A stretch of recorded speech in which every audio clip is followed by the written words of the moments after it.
Hey everybody, welcome to another episode of Friday Night Movies. I'm Matt and I'm here along with The Unisol himself, John. the Unisol. You're gonna walk around calling yourself that and nobody will know what you mean. Nobody. Cool people will, and people that like movies that are good and then bad and then And good then, again and then even worse. yeah, so today we are talking about Universal Soldier 2 Brothers in Arms. We talked about the first Universal Soldier movie. I want to say, John, like at this point, was it not pre pandemic or am I wrong? Was Yeah, it might have been. It was either pre-pandemic or in the very early days of the pandemic, which means that it could have happened 2 years ago. It could have happened 2 decades ago. Honestly, for how time is going lately. And so I wanted to do the sequel with you for a while, but you've been so busy. I've been so busy. We've been doing a bunch of other stuff as well when it comes to podcasting and stuff like that. So, and just in real life as well. So I wasn't able to get you to watch this film, but all of a sudden I don't know what possessed me. I think it might have been Tristan being very busy. He and I also do a lot of podcasts as well. And when it comes to like Tubi, which is this is not a sponsored video or anything like that, but I enjoy Tubi because of like Tubi, you mean yeah. which with its variety of quality programming for free? That Tubi? No, I mean, well, yes, but no. I enjoy it because of Super Sentai and Kamen Rider, just Ultraman, Godzilla. A bunch of Tokusatsu stuff is on there, and that's not really your thing. I've shown you a little bit of it, but it's not really your thing. But I was looking for Universal Soldier. Like, I think I was like, oh, I want to get John to do something, and because I love, well, because I love podcasting with you, and I love recording stuff Uh-huh. with you. But it's been very difficult to actually film stuff, so I was like, well, podcasting, maybe? You and I have been watching Ranma in our spare time. So I was like, you know what? Let me see if Universal Soldier is on here because I know that the second and third one, the made for TV specifically ones, are so bad that I think they would be on Tubi. And what do you know? They were. So we're just talking about the second one. But when I said, I've heard these things are so bad, John, do you think that's a good assessment of this film? You know what? Yeah, I would say it fits by most objective measures, it's pretty bad. I don't think it came around to being so bad it's good, though. What about Yeah, you? and actually, that was really the one of the first thoughts that I had was, let's face it, I'll cop to it. I did enjoy the original Universal Soldier Oh, with Van Damme and Dolph Lundgren, but the thing is, my first thought was that, and I first thought about this because it opens with basically a recreation of the final battle from the first Unisol movie, but it was recreated, but it seemed like a weird like community theater recreation of it. And it's like because it didn't have any of the personality that Van Damme and Lundgren had, playing off each other. So all you were left with, drained of that charisma and that stage presence, all that you were left with was just the bare bones, like on paper dialogue, and it was bad. Like the dialogue was bad in Unisol too, but they sold it. And here's the the thing is thing. that without that kind of star power, and like I said, like Van Damme's got in particular has incredible stage presence. It was just bad dialogue with none of the panache. And here's the funny thing, right? You were telling me off camera, off recording, off podcast that, you were chuckling a little bit because you were telling me how a lot of other people, I'm sure, would say, oh, really? Van Damme having stage presence? But here's the thing. He kind of has that pro wrestler stage presence, not so much in the Ultimate Warrior or the Macho Man Randy Savage, but more of a subdued presence that gives off a certain aura, a certain charm that it doesn't, again, it's not the pro wrestling, it's not the the Hulk Hogan, even, or if we're moving away from pro wrestling, like the Schwarzenegger or the Balboa, but the I mean, no, his role as Yeah, Balboa I was got good, you. Stallone. Yeah, the Sly Stallone Yeah, heat. but it doesn't have that, right? But he still brings some charm to it that made it feel like it was his character, his version of Devereaux was both, let's say, like a little RoboCop, but like more a little RoboCop, a little Terminator, but having this human element that I think the actor, by the way, who took over the role is a Matt Battaglia, Battaglia, Battaglia. who's Yeah, been in a bunch of shit, by the way. yeah. I and the thing was Battaglia, and I don't want to slag on Well, Matt before Battaglia. you Like I do, said, before you I'm do, sure he's a fine young man, but here's or the you thing. know, Well, here's the thing. Here's the thing, right? Before you slag on him or not, I want to say something. I think it was a choice. I don't know by if it was him or if it was director Jeff Wilno. There was clearly a choice to play him more RoboCop, yeah. and that was a bad choice. Yeah, is the thing is his delivery was very, it almost sounded like someone trying to do a bad impression of Mr. Spock. Like It it was no, all, it was emotionless, but it didn't, because, and that was the thing with Jean-Claude Van Damme was, even though he was emotionless, and maybe that could have just been a little bit of Van Damme's own like warmth coming through, but there was still like a humanity and almost like a vulnerability to it, that this just felt like he was emotionless, and that was it. It was just, oh, he doesn't get jokes, he doesn't know what, you know, what these human things and these human gestures are. So it just, like you said, it was, he was a little too, yeah, a little too robotic. And ha- I guess what you're saying too, like his cadence and his delivery was like almost also maybe like a bad RoboCop impression. I'm curious. Have you seen how many RoboCop movies have you seen? I know you've seen the first one. Yeah, I've only ever really seen the first one, to be Well, honest. all right, fine then. You're one of the lucky individuals. But I've seen more than that. And yeah, when they get someone to replace, I believe it's Frank Weller or Frank Welker, the Yeah, original Frank RoboCop. Weller is RoboCop. Frank Yes. Welker is the voice actor of Legend. Okay. Oh, right. Yes. So Scooby Doo versus. Okay. So Frank Weller. When he was replaced, it felt like Oh, it was Peter someone Weller. doing. I'm sorry, Peter Weller. There we go. That's what was getting me. Peter Weller. He when replaced, someone was kind of doing a very robotic, not so much impression, but just an interpretation that was even more robotic than Peter Weller. And when looking at this, it felt like their take was in a way kind of erasing some of the humanity while still acknowledging it in story that the character had from the first movie.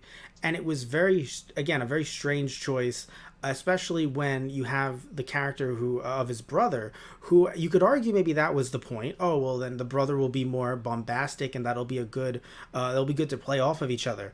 But then you fucking kill him at the end of the movie.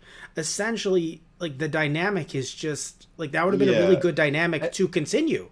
And that was what I also with the brother, like I said, so the brother wasn't a universal soldier. He was just a guy who was put on ice and was Right. perfect and was basically they just brought him back to life. He didn't have any of the enhancements or things like that. He was just a dead guy who they put on ice and were able to revive. So ignoring the like implications of that, yeah. So he was playing off, and it was weird when the scenes with his brother, there was almost something there. Like it was almost a little kind of sweet. I mean, they're both dead, basically. My favorite line in the entire movie, I think, was maybe the Surgeon General is onto something. Yeah, like, and the thing, sometimes there, I will, and I said I will cop to it that there were certain lines that even with Battaglia's the delivery that he chose to do, it was still kind of cute or funny because and again that kind of towed into like so bad it's good territory. That's like, okay, this is cheesy, but there's a little bit of heart to it. I didn't really expect that. I thought it was a little, and yeah, it wasn't super well acted. It wasn't super well written, but it still tugged at my heartstrings a little bit, certain parts of it. Um, and things like that. And then unfortunately, when the brother was dying, and what was interesting too is that like I mean, or maybe it was just me as the viewer. I was going to say you as the viewer, you almost forget for a second that I think it was Eric was his brother, Yes. wasn't enhanced. So he's just Oh, again, he's just a regular guy that was it's revived. here's the biggest problem with the movie, John. It's not that you almost forgot.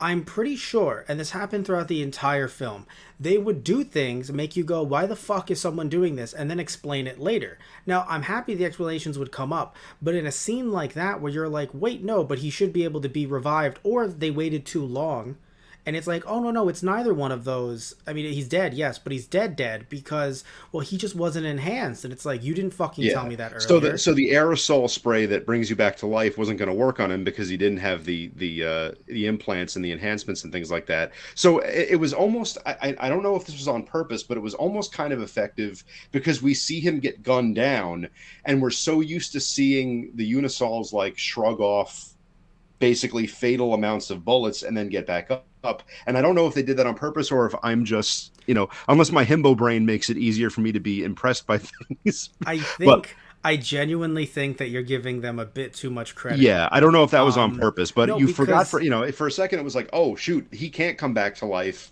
and then like the whole like hey, wake up kind of scene, like trying to tell him a knock knock joke. That was like, if this was done better, I would probably be crying. oh yeah, that's the problem. They didn't earn his death to make me cry. Yeah, It wasn't, but I want to mention something earlier though, because earlier, like, so Devereaux just like gets up and randomly fucking walks out. Like, you're kind of like, Luke, where the fuck are you going? Why, as a viewer, why the fuck are we doing this? Then later, you ended up having, I can't believe I'm forgetting her name. Veronica is her name. So when it comes to her later on, right? Because like, Luke just leaves. We don't know why he left. As she's in the little, she's at the computer and she infiltrated their, their organization, and everything. She then says, "Oh, of course, it's because of the tracker. They have some like thing implanted in him that when called, he comes." And I'm like, man, you really waited a long time to fucking tell us this, because I was sitting there thinking that Luke was doing this because maybe he was like, I don't want you to get hurt, so I'm going to leave. I don't know. He just left, and then nobody said anything for a really fucking long time. This movie is Universal Soldier 2. The new tagline is brothers in montages. yeah, because that's about all we get to see of their relationship, and it is and also the thing is too that, like you had said, sometimes things didn't always read, like you weren't really sure what they were going for. Um, and that could be kind of confusing. Like, yeah, is he storming off because he's consumed with action movie vengeance, or is he responding to some kind of involuntary signal? We don't know. He's a machine basically, and Which, also he's not being portrayed very with a lot of nuance. yeah. But And what's yeah, even funnier, I know you wanted to talk a little bit about Veronica, so we'll go to that in a second, but I want to just say something that I found funny. So Van Damme didn't move as much, like I'm talking about his head specifically, didn't move as much as Battaglia did, right? But somehow, I don't know how this happened, him moving slower. I mean, maybe it's been a while since I've seen the movie, but I feel like the way he moved his head to, let's say, respond to something or to hear somebody was slower. But yet somehow Battaglia doing it faster, you would think would be more human, but yet he does it in a way that his head is like on a swivel, like he is a robot. I don't know yeah, if you noticed that, where like he, yeah. I got a little bit of almost trying to be like there was a little more android. yes, like I could swear to you, and they didn't add it as a special effect. I just could, or sound effect, but I could hear it in my head when he would move. When Veronica's talking to him, I would hear, like when he's moving Yeah. his head. It was again, it was a very interesting choice that was just. It's weird because they weren't trying to retell. If they were trying to retell everything from the first movie, I think it would be a much better situation because you're doing your own thing. But you're trying to build off of something that was already done. And that's what makes it so jarring and so disconnected, because this is continuing a story done, like you said earlier, by two big names, big personalities, and you're doing it obviously in a much smaller scale, as this is a direct to video sequel. Yeah. Or is it, I mean, technically, it's Well, funny. direct to TV. I think it Well, was like a TV movie, yes, yes. But what I'm confused about is apparently it was supposed to be made as a miniseries, right? For a potential TV series. like So a does that pilot, basically. right? Well, yeah, but like, so wait, but the thing is, does that mean that they scripted this all out to be like 5 minute episodes, and that's why it feels so not 5 minutes, but let's say like 15 minutes? Is that why it feels so disjointed? Like, I haven't been able to find anything about that online. I get the sense that it was, and I wondered that myself. I got the sense that it was probably intended as like a feature length pilot, like it's all one, it's all one thing. And, I know sometimes they chop them up for syndication, but it was probably intended to be viewed in one shot. No, Feature, that makes sense to me. I agree with you there. That's what I think happened. But when I'm looking online, it says that it was actually made as a miniseries. So I'm like, wait a minute, miniseries? Like, these could have been like, are the movies an hour and a half miniseries? Is that what it is? Or is it like chopped up? Could it have been chopped up into 10 to 15, 20 minute blocks? Because I do feel as if, regardless of what the original intent was, there is so much fucking padding in this movie. The montage thing was like a joke, but also legit. Like, there is so much padding that, with music, very interesting music some of the time. yeah, Spirit in the Sky was kind of in it, and I wonder how much of the budget did they blow on getting the rights to Spirit in the Sky. I don't know. It's just very strange that like the way that it was, that there were so many montages so connected to each other, and then like when they it was weird. The weirdest part to me though, you would think it would be the montages, but like no, they're trying to pad time. It's not that good. But during the scene where Luke sees his brother Eric and he's remembering him, they play this really fucking weird, jarring song, and it's not bad in general. Just for this scene, I'm like, why are we playing music during scenes where they're actually supposed to be talking and doing stuff? And it's supposed to be like, it was very odd the amount of times they were like, yeah, we don't have instrumental, but we have to put something for some Yeah. reason. Well, that's the old. Sometimes there's the old like dialogue list, but it's just music, Yeah. kind of technique. That makes sense. But it just occurs to me now, not to jump tracks, but like Mm. speaking of the star power and two powerful names, they did still have like I thought it was all going to be basic. I hate to say no names because these are still talented people that or people that are professionals, but big names, let's say, Burt Reynolds and Gary Busey. And then Well, Burt Reynolds is like the big reveal at the end where he has an Irish accent that comes and goes, and he's a shadowy figure that's revealed at the very end. That seemed odd to me that they kind of buried remember, the lead. here's the thing. So two things. First of all, that's Burt Reynolds and Gary Busey. Like, this is in 1998. So I feel like it's a bit different. This isn't both of their heydays, I This feel. wasn't at the height of their popularity No. like it was with, like I But said, Van Damme. I was curious though when I saw Gary Busey. I didn't know he was going to be in this movie. I don't know why I didn't, or if I did, I forgot. So when I see him first appear, I'm on the edge of my fucking seat, going, "How Busey is this movie going to be? And How it Busey is he?" pretty subdued performance for a Busey performance. But I But gotta say though, I fucking loved maybe it was a controversial line read. I don't know. I thought that one of the funniest and best lines in the movie itself was Gary Busey saying, "I'm Gary Busey and I'm bringing y'all back to life." yeah. I think that was the funniest part. Just, "Hey, it's Gary Busey," and I'm just like, "Wow, that is definitely Gary Busey." No, Hot off the success of "I'm with Busey" of the late '90s hot fame. off of this. No, but no, I really, it was subdued, but there was definitely Busey lingering. Oh Busey yeah. was, Well, you can't really un-Busey. I don't think he can ever really turn that off. But no. he was one of the better parts of the movie acting wise. And honestly, although as cheesy as a lot of her lines were, I did find myself thinking that Veronica was probably one of the more entertaining characters because she was quick with a sci-fi. I actually kept notes. I kept a running tally of her sci-fi references. We have I'm a news reporter, not a doctor. Give me Mm, your gun, your uniform, and your ID. where's And that from? so that's Star Trek and Terminator, respectively. Ah, right. And I did admit that I chuckled when she said, "Okay, he's got a VCR up his ass, but it's still a cute ass." That was actually funny. Yeah. Yeah, like honestly, God, some of a lot of the humor kind of fell flat, but honestly, Veronica, it was a few low hanging fruits, but honestly, she went for him and she grabbed them. So yeah, so this was Chandra West, a Canadian actress. So yes, as you can, it was shown throughout the movie. This was filmed seemingly, and they got a lot of their actors and actresses from Toronto. And the beer was all Labatt Blue, so it was made in Canada. Yes, of course. And so I'm trying to see what else she was in. I don't know if you're a fan of the Puppet Master series. I know you're not much of a horror guy. Yeah, I never really got into that. She was in Puppet Master 4 and 5, which I would look at 4 and I don't even know anything about the series. I'd be like, really, 4? But 5 was the final chapter, and she was the same character in both. So I don't know if that's good or bad. But she was also in. Oh, she was in a. Wait a minute. Sorry, I see a movie called Spiral, and I don't know if it does not seem like it's related to the Uzumaki. Um, like I don't know if you're familiar with Junji Ito and his work.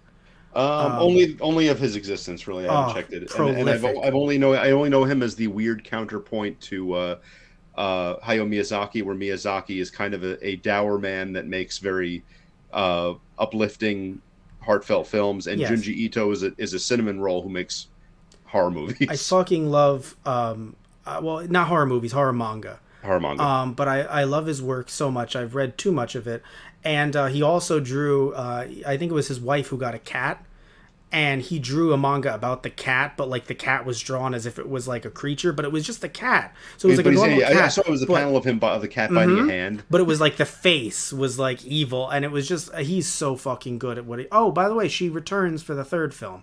the third Universal Soldier film. Yeah, because I think this one and Unisol 3 were meant to be like companion pieces or like a Yes, duology. which makes sense to be fair. And so we'll do that another time. Yeah. Yeah, But that's one for the docket there. yeah, she And hasn't been in much that I know, but I do want to say though that yes, I did enjoy her work in this, definitely. The brother, oddly, Eric, I want to see what else he's done because he shocked me. You need a character kind of like that to make things a bit more just a bit more lively, I guess, especially when you yeah, have yeah. for a guy that died like 40 years ago and then was thawed out, he perked up very quickly. All it took was that little interpretive dance after he was unfrozen, which looked like something out of Austin Powers. And then he was just like taking it all in stride. He was like, "I'm gonna get my Encino Man on. What's all this? What's all this culture? I don't get this. I died in the 1950s." So I wonder, did he die? I know that Well, Luke no, died. that's the thing. No, he died. He asked if they won Nam. Yeah, so I think he died in Korea because I know Luke died in Vietnam, but Eric died first. No, but So But Eric asked, "Did we win Nam?" yeah, That threw me off. yeah, because that yeah he died because yeah, and the timeline confused me a little bit first. Yeah, so Eric died not in Vietnam in a conflict before that, so it had to have been either World War II Yeah, or Korea. but I don't know Probably why Korea he. because I know at one point his date of death was listed in the 50s. Yeah, but I don't know why he asked that though, because I'm not wrong, right? He asked about Nam.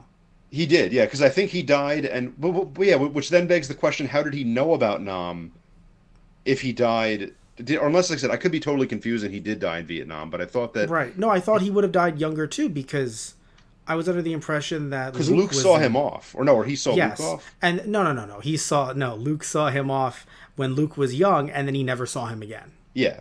So that and so if Luke died in Vietnam and he was and this is so yeah so it had to have been Korea or maybe even World War II, I which does don't. beg the question: how did he know what Nam even was? I don't wanna. I don't But want to. I don't imagine we're supposed to think super No, hard about it, and you should have paused it. I don't think we're supposed to think.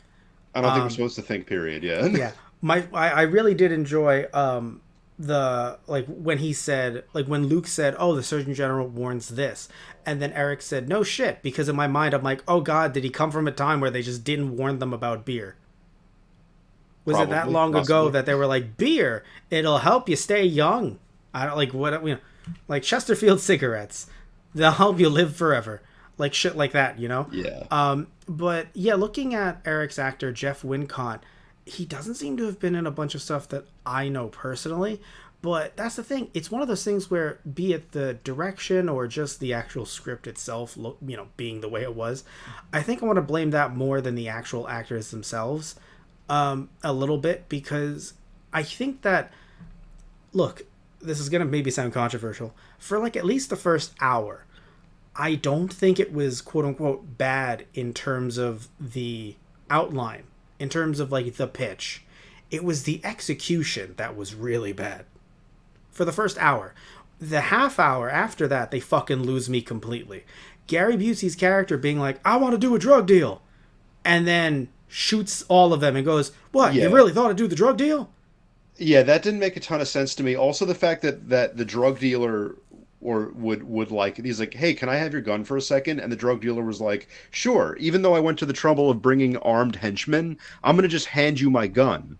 That Well, didn't make a ton no, of sense it either, gets to be even completely funnier. It gets honest. even funnier to me, right? So they are, I believe, even though they didn't say the words, they're alluding to them being triad, right? So they're because they're Chinese mafia. Like that's what they're trying to go for. I would argue because he didn't say Japanese. He said he was talking about them, and then once they show up, he says the guy's name, and I believe that was a Chinese name. What I'm getting at is that he's like, hey, would you like our American soldiers? Because no one will ever trace that back to us. Why, sure, Gary Busey. This makes a ton of sense. I would love to have your American soldiers who can we put like hoods or something to like mask their face? Nope, they would overheat. Excellent. This is Also, exactly what we would want. not to armchair like drug lord, but No, also the no, fact hold that on, like hold the fuck on. That needs to no, armchair drug lord. Like You're like, there's a drug deal going on in the front seat, and your back seat going, guys, I don't really think you're doing this right. Yeah, take it for what it's worth, but like, and also, what was Gary Busey's sales pitch to the drug dealer? Because the drug dealer was surprised that they were Well, that's the thing. soldiers, because To I be think fair, it sounded like he had just promised him a weapon. yes, But wouldn't a yeah, savvy let's drug not. dealer be like, wouldn't a savvy drug dealer be, or arms dealer or Yes, whatever be thank like, you. can you be a little bit more specific? Well, that's the thing. I think that's where the demonstration was coming in. And yes, he did not deal drugs. Although I thought it was going to Well, he be had the like, diamonds, yeah. It was, and yeah. basically that's what he was using it for was to. And then there were some other weird bits. I don't remember who it was. I think it was the doctor guy that said that the place was understaffed because no one wants to work anymore. But Well, no, no, no. The reason why he said it, which I think was a good explanation for why, let's say, Veronica was able to fucking get in, I do think that basically what it was is they initially had government funding. The government was funding them, but like on the down low, like, oh, hey, we're funding this, but like, if it ever gets out there, we don't fucking know you. yeah, so the And, government disavowed the program and cut the funding, and mm-hmm. now they're basically using them as mercenaries for like diamond smuggling and stuff like that. But But like, and then there was a line. What was the line? I wrote it down actually. It was before you do, mercenaries. That's illegal. And it's like I'm all. It's like he's all for reanimating dead people as killing machines, but they can't be mercenaries. That's wrong. I just love it so much. Just like, look, we'll play God, but like under the U.S. military. Yeah, not one nation under God, not zombie super soldiers. Fine, super soldiers being sold as contract killers. Whoa, buddy, everybody's Hilarious. got a line, and you just crossed mine. Fucking hilarious. But no. I that's the thing. Yes, they were let go from government funding, but like the fact that they were using them to sell to arms dealers as weapons and smuggling diamonds, that took way fucking too long to like solidify. Cause for that first half of the quote unquote film, I'm wondering where this is going. Like, were you in a similar boat too, John? Just kind of wondering like where, not like when it's gonna pick up, just like where this is even headed. I mean, I knew it's kind of I knew where they were headed, but I was kind of confused at the route they were using to get there. It's kind of seemed a little bit kind of weird and meandering at points, and Yeah. also there were certain things that, and like I said, I know this was intended to be a lead into a series, so maybe they intended to flesh it out more in there. But Gary Busey, every time he would kill somebody, he kept saying like, "Oh, put him on ice." Basically, with the implication that every person that I thought it was going to be that every person that he senselessly killed and gunned down over the course of the movie, all his victims were going to come back as unisols. He was going to Oh, use all, like, basically, because when you come to think of it, it's a pretty terrifying concept. Is It's almost like a necromancer. Like yes. he kills you and then uses your body as fodder for his like invincible army. And like I always thought that the people he killed were all gonna come back, and then that just kind of never happened. And I feel like that was sort of, why mention putting them on ice if nothing's going to come of it. I thought it was just a funny character quirk because literally every single person he's like, put him on ice, put him on ice. You know what, that guy? Put him. You know what? No, no, We don't can put him on still ice. use that for Tuesday. Put that in the freezer. Yeah, that's literally how he was saying it. Put him in the freezer. And I was literally like what he did for all of them. But the thing that confused me that I wanted to mention earlier, but we've been getting sidetracked. So Eric was not put through all of the rigmarole of all the procedures and everything, but he was still a dead man put on ice. By waking him up, does that not murder him? Yeah, Initially, that initially.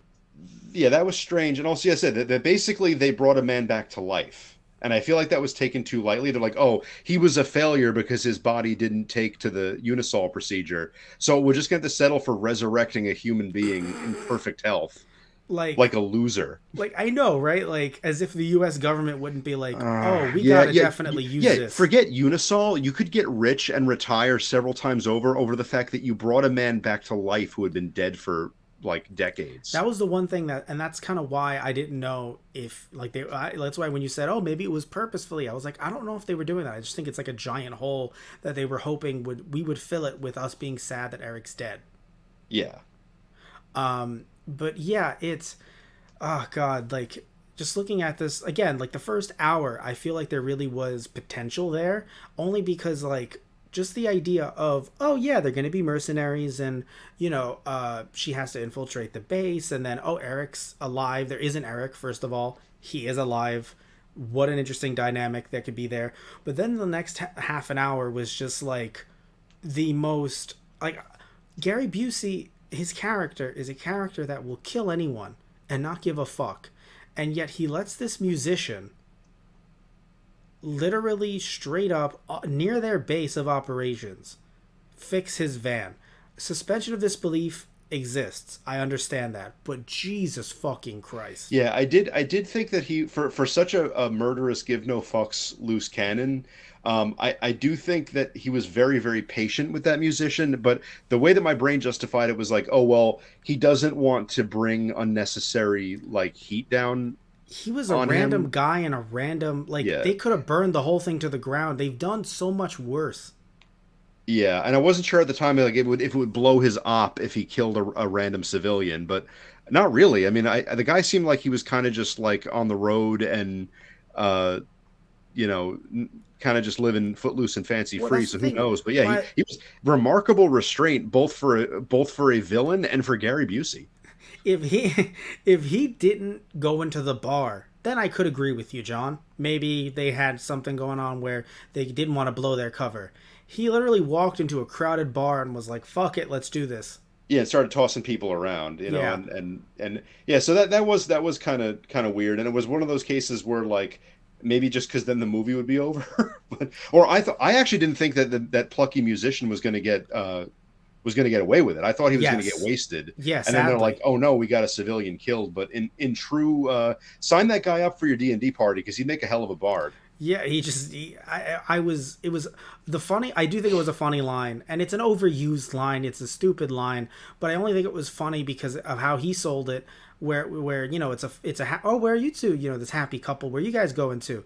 Oh yeah, we're going around. Hey, you want to make a quick $100? And he's like, I don't have to do anything weird, right? Because Oh, like yeah. you, well, And no, it's like because keep your hundred, and it's like $100. Even in I know that $100 doesn't go as far as it did back in 1998, but that's still a very small amount of money for basically that's why he got pissed. He was like, keep your fucking keep your hundred yeah dollars, you not worth pieces it. of shit. However, one even though it was kind of a cheap joke. What didn't ring true was when they were going through. I think they were going through like different going through things on the RV, and of course it was a honeymooner's RV, so Oh there was like a god, little that there's some joke. lingerie there, and then so she says, regarding Luke in the lingerie, she's like, no way, and it's like, what said no one ever? Don't wear this lingerie, buff man. Like, That's funny. get real. Yeah, it's just so it's just such a No dated one wants joke. to see that.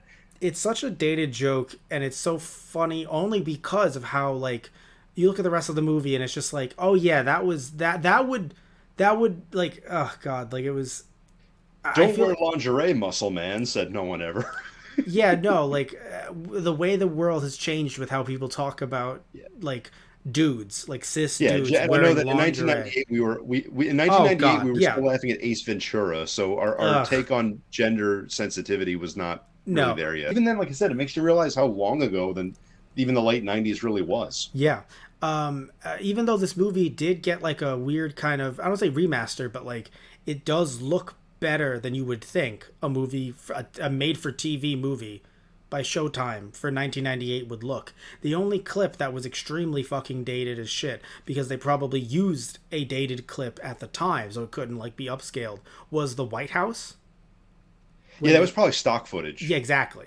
That was Um, probably the same. They probably have used that same establishing shot in tons of different and that's movies. why they couldn't like upscale it. Yeah. Two things that I find funny. Another good reason why they probably ended up refilming the last scene of the first movie is because they then used it later in the movie. So they probably didn't want to pay Van Damme, or they thought it would be weird continuity wise to show Van Damme when it's not Van Damme, Yeah. and they probably didn't want to pay them.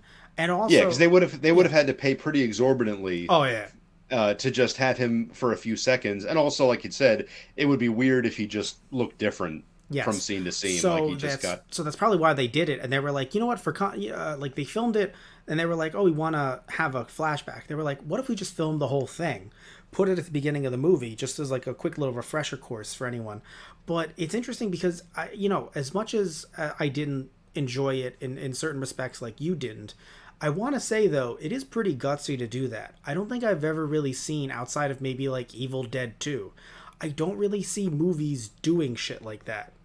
Like either they don't mention it, or yeah, it was the last one, we've replaced one or two or maybe all the actors, but to have them actually redo the scene, that was fascinating to me. I did not I mean, I did not I think to see that. appreciated, yeah, I appreciated the fact that they were explicitly linking, explicitly drawing the comparison to the earlier film. The only problem is that seeing the same scene twice with with the two different actors, it does put into relief kind of what I was talking about before. Like, and the line Yeah. that because there's a line that I always remember from Unisol 1, which was, right when he's about to, I think he like impales Dolph Lundgren's character on a wheat thresher, and he's like, "You're discharged, Sarge." Mm-hmm. Like, it's a corny ass line, but Van Damme really sold it. And Yeah. then Battaglia, same scene, same direction, same lines. Like, "You're discharged, Sarge." Dead. Like, Fucking dead. not none of the panache of the delivery. And like I said, the line is just a cornball line. That was not the height of writing. But like I said, Van Damme had a way of selling it that Yeah. I think just Battaglia couldn't really live up By the to. way, the actor that played Eric, so this is Jeff Wincott again. Did you think that he looked? Because in my opinion, I think he looked like Van Damme.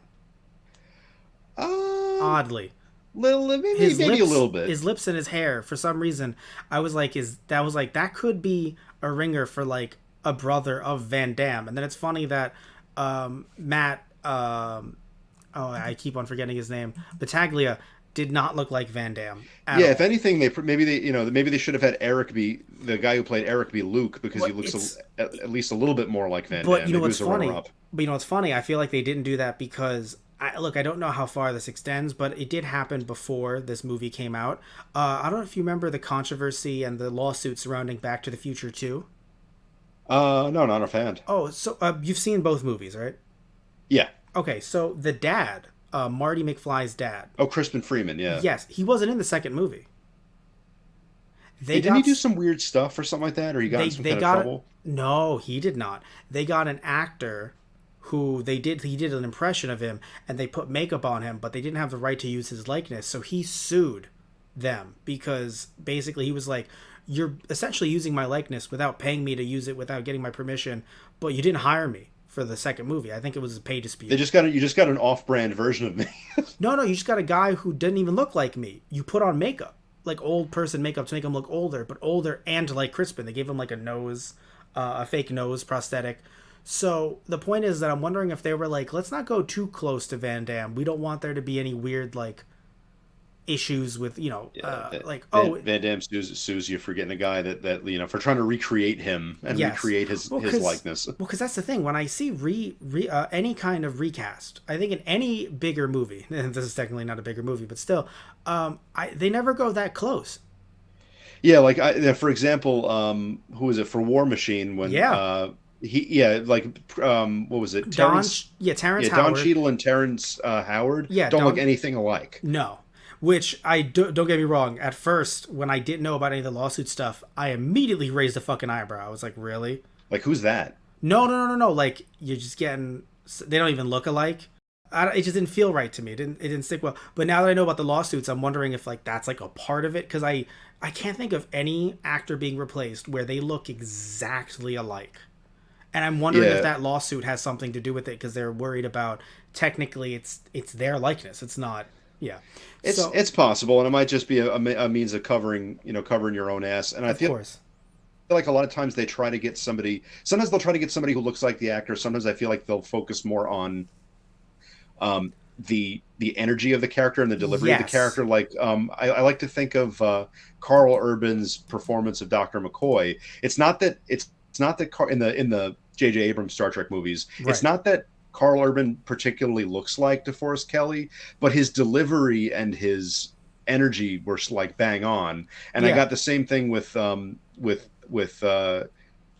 Peck's Spock in Discovery in Strange New Worlds. Is it's like, yeah, it's not like I'm going to get you're not going to get mistaken for him on the street, but your delivery and your like presence and things are bang on. And I feel like sometimes that's what they go for when they recast somebody. Also, I do think that one's a bit different because they're doing that with like all the blessings and everyone's like it's a nice way of being like, yeah, see, we're like rebooting it sort of ish. Yeah. I do think it's a bit different than like going, yeah, we cashing in on this franchise. By the way, before we wrap this up, I want to talk about three things. But the first thing, before getting to the director and the writer, I want to ask you.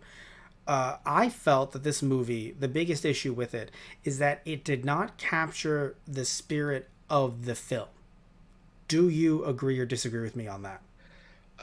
Yeah, I mean, I feel like, and not for lack of trying, I think it sort of wanted to, but yeah, it didn't quite have the same energy as the first film. I feel like the first one, and like I said, the first one just felt bigger. Well, I yes, think.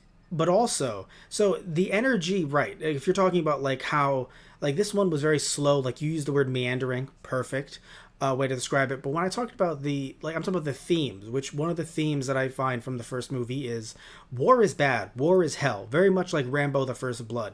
This seemed to just not really get into that at all and was more just like, hey, we should really stop Gary Busey. That was like the theme of Okay. this movie. Yeah, no, you know what? Come to think of it, and yeah, you bring up a good point that did kind of jog my memory was I know that, and in keeping with the theme of it tried to, I don't know if I said, I don't, this is my interpretation. I know the first Unisol kind of, it seemed like almost like the first Rambo was Yes, yeah, about how First Blood. veterans are treated as, veterans are, especially Vietnam veterans were treated as disposable by the Yeah, government, that soldiers are basically treated yeah, like expendable people, and it feels like this one tried to come back around to that, especially with giving the diamonds yeah. At the to the end, Vietnam vets at the end. yeah. It paid lip service to that, but the thing was, it just like Rambo, the first Rambo had a particular theme that was basically lost in all of the others. I wonder if that wasn't the same case here. Again, they tried, but I didn't get, it really was a sense of, oh yeah, we have to stop Gary Busey because he wants to use them as like mercenaries. It didn't really have the same like attempt at political commentary that I think the first one had. And it's not even that the first one's commentary was especially brilliant, but No, no, it was very on the nose, but I think in a good way, where it's kind of, sometimes you try to really kind of gussy it up and try to make it not so like literally punching you in the face that war is bad, and then what happens is people misinterpret it as action movie cool. So I'm very happy sometimes, even though it's not, it's not subtle, but I like that it's getting the point across. Like, yeah, no, war bad, punch face, right? That's good sometimes. Again, with a lot of people mischaracterizing, let's say, looking at Star Trek and being like, why is Star Trek so woke? And it's like, wait a minute, hold on. You've been watching since day one, and you didn't notice at all that maybe Star Trek had a little bit of woke in there. So I feel like with a franchise like this, it's very much like, yes, no, we're bad. It's literally hitting you in the face. I'm talking about physically. But talking about the writers and directors before we wrap this thing up, I want to talk about the fact that the director was Jeff Woolnough, and the writer was Peter M. Lenkov, names that I have not heard of. But when looking at their names, we can see that when it comes to Lenkov, the writer, he actually wrote, oddly, he's listed as a writer for Demolition Man, which I don't know if he like was worked with other writers on the film. No, it says that the story was by him and the screenplay was by him and two other people. So I don't know what he contributed to it, but I find that fascinating, as I've heard good things about the film. Obviously, he did both Universal Soldier 2 and also 3, which I am a fan of. That there's like some little consistency there. He did the 1999 Dr. Jekyll and Mr. Hyde. John, have you heard any good things about that? I don't think I've heard anything. I don't think I've heard anything good or bad. I think Right, but he also wrote some episodes of 24, which makes sense as this seems like a worse 24 a little bit. CSI New York, Hawaii Five-O, the 2016 version of MacGyver. speaking of things I completely forgot about. A lot of CBS work, a show called Salvation, and Magnum PI, the new one. Oh, he must have had, I don't know if, and it seems like he worked on a lot of remakes of Donald P. Bellisario shows. He must be a fan, or they must be a fan of him working on that. Also, he wrote The Crow Stairway to Heaven, that like spin-off superhero, like a spin-off TV show version of The Crow. So he's like direct to video remake royalty. Yes, he's the guy you get when you want something to be done remade. And then the Fast, cheap, director, good. Pick two. yes. And so the director, Jeff Wilno, not really done stuff that I know personally. He did an episode of Stargate SG-1. He did both movies of Universe Soldier, like 2 and 3, which is good. Again, some sort of weird consistency. A few episodes of the 97 version of The Outer Limits. I want to see if this... Oh, he did an episode of Smallville. So it's interesting. Oh, he also did NCIS, which I want to see if he did JAG too, because another actor, Eric's actor, was in JAG, which you were telling me off podcast was actually, weirdly enough, JAG spun off into NCIS. Yeah, yeah. NCIS spun off from JAG, so Fascinating. and are in universe with each other. Which is so weird to me because I've heard like JAG is like, oh, when I was a little kid, NCIS like was me as a teenager. So it's weird that like there's any connection between the two. Yeah, and And yeah, people forget. Like I didn't know I was a fan of NCIS for a bit before I realized that yeah, this came from a this came from JAG, which like I said, I only knew because I think like my aunt watched it. huh, he also directed a few episodes of Battlestar Galactica. So it's very interesting to see that like normally they don't do movies, they do TV. Both of them, both the director and the writer. Also, by the Yeah. way, he went on to direct more recently the 2 episodes from the Chilling Adventures of Sabrina. Oh, the Yeah. new Oh God, and an episode of Riverdale. huh. So really Fascinating. like it's all remakes all the way down for him For no, this is the director now. So director and directing. writer, they seem to be on the remake train. You got to have someone to write them, and they seem to be quote unquote good at writing them. Again, I wonder. I mean, this is '98, so maybe this is some of both of their, or at least Woolno's earlier work. Very interesting. We're gonna wrap it up with. I don't know if you should watch this. If you just want to see what they did, if you're curious, if you're like, no, I really like bad movies, maybe I'll find something in it. I think there's little nuggets in there, but they're very tiny. Yeah, overall, I would say, you know, you can probably pass on this one. I mean, it doesn't have enough to do with the original movie that fans of the original movie really are missing anything by skipping it. And it's also not it's not bad in a way that's particularly noteworthy or entertaining. I do want to look at the third one though, so you and I will one day Oh, we'll definitely. suffer. Yeah, we'll suffer for our art. You know, don't worry Well, about that. the thing it might be it falling enough. It might be quote unquote good enough or so bad is good enough that it could save the two. If they're because they had that reveal like you said at the end, which threw me off because they did the reveal like Burt Reynolds was a character we were supposed to know, even though he's just listed as CIA deputy director. He has no real name, so for all intents and purposes, that's just Burt Reynolds. And they meant for his presence and his identity to be a surprise, but they showed us his mustache, and Yeah, honestly, you can tell Burt Reynolds from the mustache alone. Let's face it. I'm wondering if it was a big reveal because I don't know. To me, I thought it was like the president, or it was Yeah, someone he was playing. like, oh, some high up. Well, he's drinking whiskey, so he's got to be some kind of corrupt government Well, official. no, they showed the White House, so I was like, Mr. President. Yeah. It And then it's was just like he's I don't know, is he sitting in the president's desk and the president's like, you said you weren't going to use my room for this. either way though. Yeah, and the fight scene at the end, by the way, I think that was very underwhelming. Oh, the fight scene, and the thing is, I don't really have an eye for things like editing, but the fight scene Oh, was one of the weirdest and most disorientingly edited things I've ever seen. let me tell I you think they were why. trying to make it like it looked bad. It just Here's why I like didn't I like said, it. it almost felt like somebody was shooting at home with a camcorder. Here's the thing, right? I liked some of the weird, even throughout the film, there was some weird shots that I thought were very interesting and unique. What I did not like, though, it's they did like double takes, like oh, this is a take and then it's another the same take again. To me, that felt like again interesting, kind of even Power Rangers esque, which I like Power Rangers, Yeah, it but looked a little bit like either '60s Batman or Power Rangers. but The here's but here's the thing though. choreography. Yes, but here's the thing though. When you said the editing, this was very important because I agree with you for one reason. There was a shot of Battaglia after he got hit by the Unisol guy, and he's standing there, and they didn't do a quick cut to him getting grabbed. He was just kind of standing there for like at least a good second, and I'm like, wow, Like, are you guys good? Like they didn't do like as like a double take, or they didn't like do a weird camera thing. He just kind of reacted to it, stood there, and it felt like they just accidentally left too much of the tape on before cutting it off. It was weird. And This they was just might have, and before this also is when they too, were in the bar, before they went outside, before they broke through the yeah. glass. I was like, what the fuck? Also, they used. I noticed that they used the same.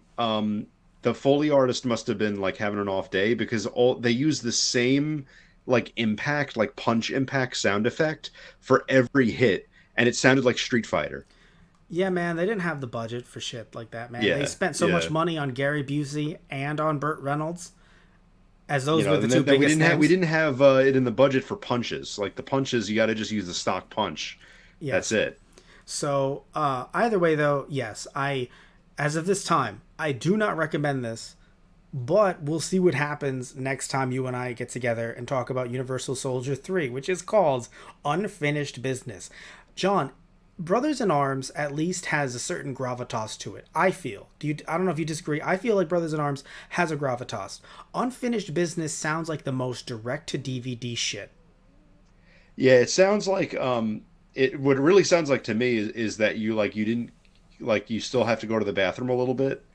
Like you went earlier because you thought it was a good idea, and then you were like, "Wait a minute, I didn't complete." Like I felt rushed, so I didn't completely. And I know they're probably going for like unfinished business, like action movie. Like this time it's personal, but and it's entirely possible, dear listeners, that that really just says more about me than it does Well, about the. here's what we're gonna do.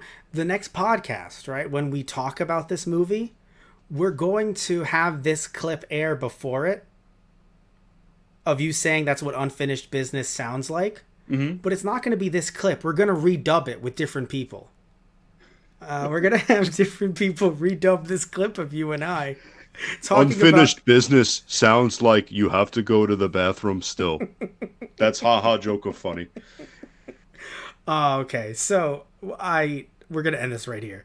We've gotten to poop. We have to end it. I think. That's your the poop jokes are your official wrap it up music when you're dealing with me. Yes. So I'm going to take it the cane. I'm going to pull you off stage. This was fun, despite the actual material not so much being. And I want to thank you all so much for listening, all five of you, because I really don't know how many people have actually seen this, like especially the whole way through. Like I'm very curious to know if you're listening to this either through our YouTube channel, Those Guys on the Radio, or our Podbean, which is the same, Those Guys Radio. Please, like, just comment and tell us if you've even seen this film. I am just, and again, thank you for listening, but I wonder how many people, because Universal Soldier, for the first one, it wasn't like, I remember that it was kind of enough of a success that there was a Game Boy game, and like it's not like there was like nobody liked it at It all. was a summer block. It was a summer Yeah, blockbuster. yeah, but man, to get these two films, I'm wondering how many people were actually saw this all the way through. Because you never saw it or heard of it, right? No. I had honestly until we were doing this, I never even gave it much thought. So you never even heard of this until I said, "Hey, do you want to do a podcast on this?" You didn't Like even I know. was aware of it. I knew that they Okay. were like many action movies. There were a lot of like in name only type sequels. Yeah, because this seems like a movie you would have known about, but it's hilarious how it even flew over your radar. So either way, thank you all so much for listening. As always, love you all. Take care. Like and subscribe. All that fun stuff. We'll see you next time. See ya. Hasta la vista, baby.